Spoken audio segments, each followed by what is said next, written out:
Pemirsa, oknum polisi yang membanting mahasiswa saat unjuk rasa di Tangerang, Banten masih diperiksa Divisi Propam Polri.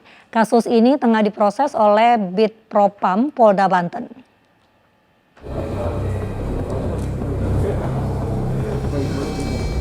Brigadir NP, oknum polisi yang melakukan kekerasan terhadap mahasiswa saat aksi unjuk rasa di Tangerang, Banten, masih diperiksa Divisi Propam Polri. Meskipun Brigadir NP telah meminta maaf kepada korban, namun penyelidikan tetap berlanjut. Sementara itu, Kabag Penum Divisi Humas Polri menyampaikan kasus kekerasan oknum polisi terhadap mahasiswa pengunjuk rasa ini tengah diproses oleh Bid Propam Polda Banten dan masih menanti hasil pemeriksaan. Hingga kini belum dipastikan adanya pelanggaran dugaan tindak pidana kekerasan oleh Brigadir NP. Jadi tidak ditangani oleh Propam Polres, tapi ditangani oleh Bid Propam Polda Banten. Hal ini merupakan bentuk ketegasan Kapolda Banten dalam menyikapi perilaku anggota yang menjalankan tugas tidak sesuai dengan SOP atau standar operasional prosedur yang berlaku di lingkungan Polri. Tidak sesuai dengan SOP bagaimana penanganan aksi unjuk rasa. Tentu atas perbuatannya, Kapolda dengan tegas akan memberikan sanksi sesuai aturan perundang-undangan yang berlaku. Sejumlah pihak mengecam aksi kekerasan ini. Wakil Ketua DPR RI, Sufmi Dasko Ahmad, meminta Polri merevisi aturan pengamanan aksi demonstrasi. Ke depan kita minta kepada jajaran kepolisian untuk kembali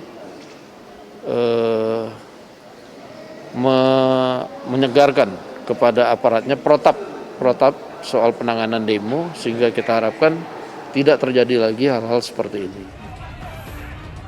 Sebelumnya, Brigadir NP membanting mahasiswa UIN Banten, Muhammad Faris Amrullah, saat terjadi bentrok dalam unjuk rasa di kantor Bupati Tangerang, Banten, Rabu kemarin.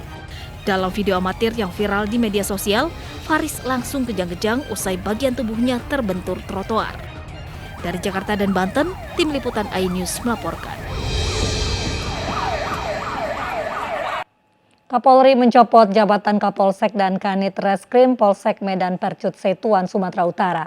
Pencopotan berdasarkan hasil audit dan evaluasi sejumlah kasus, salah satunya terkait kasus pedagang sayur yang jadi tersangka usai dianiaya preman.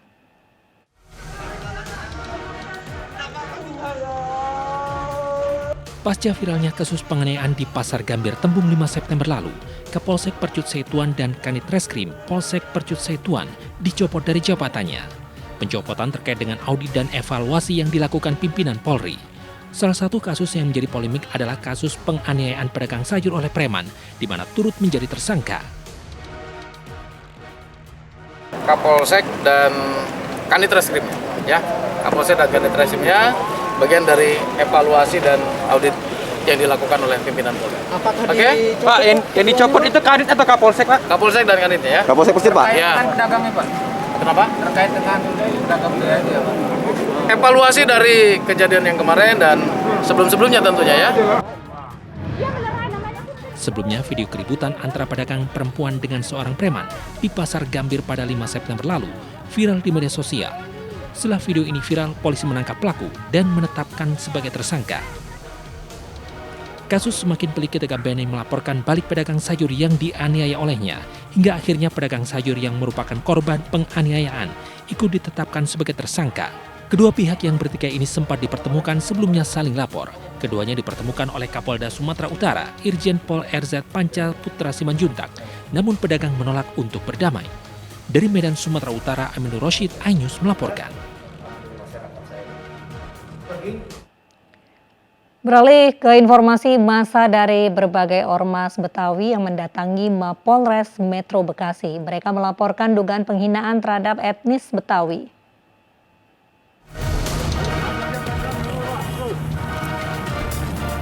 Ratusan orang dari berbagai ormas Betawi melaporkan kasus dugaan penghinaan etnis Betawi yang dilakukan oleh VN, salah satu oknum anggota ormas, ke Mapolres Mitru Bekasi Kota.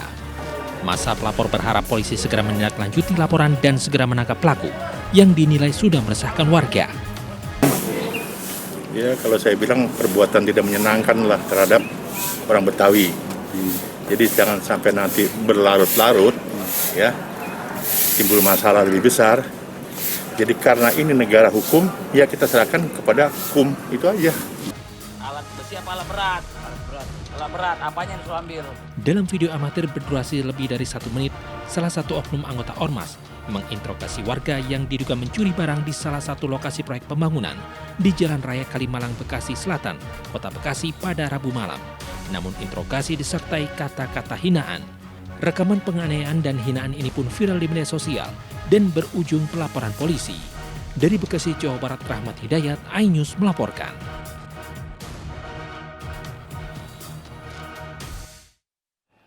Pemirsa, mantan Direktur Utama PD Sarana Jaya Yuri Cornelis Pinontoan hari ini menjalani sidang perdana kasus korupsi Tanah Muncul. Yuri didakwa merugikan negara 152,5 miliar rupiah. Dalam sidang perdana ini, Yuri didakwa korupsi bersama-sama dengan Direktur PT Adonara Propertindo Tommy Ardian, Wakil Komisaris PT Adonara Propertindo Anja Runtuwene, dan Direktur PT Alidar Berkah Abadi Makmur Rudi Hartono Iskandar. Yuri didakwa memperkaya diri sendiri maupun orang lain dalam kasus jual beli tanah untuk proyek rumah DP 0 rupiah di Munjul, Pondok Rangon, Jakarta Timur. Akibatnya negara rugi 152,5 miliar rupiah karena pengadaan tanah melanggar peraturan. Terdakwa Yuri menerima dakwaan dan tidak memberikan eksepsi sehingga sidang dilanjutkan minggu depan dengan agenda pemeriksaan saksi-saksi.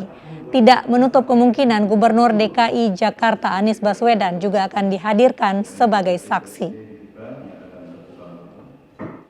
Tapi yang pasti bahwa semua saksi yang sebelumnya sudah diperiksa di penyidikan, itu nanti kami akan pilah saksi yang memang kami bisa tegaskan itu adalah yang bisa mendukung pembuktian dakwaan yang kami susun. Termasuk Gubernur Anies yang akan sebagai saksi? Tidak menutup kemungkinan karena tadi bisa dibilang bahwa di dalam pengadaan ini ada kebijakan, kemudian ada SK yang ditandatangani oleh pihak pejabat.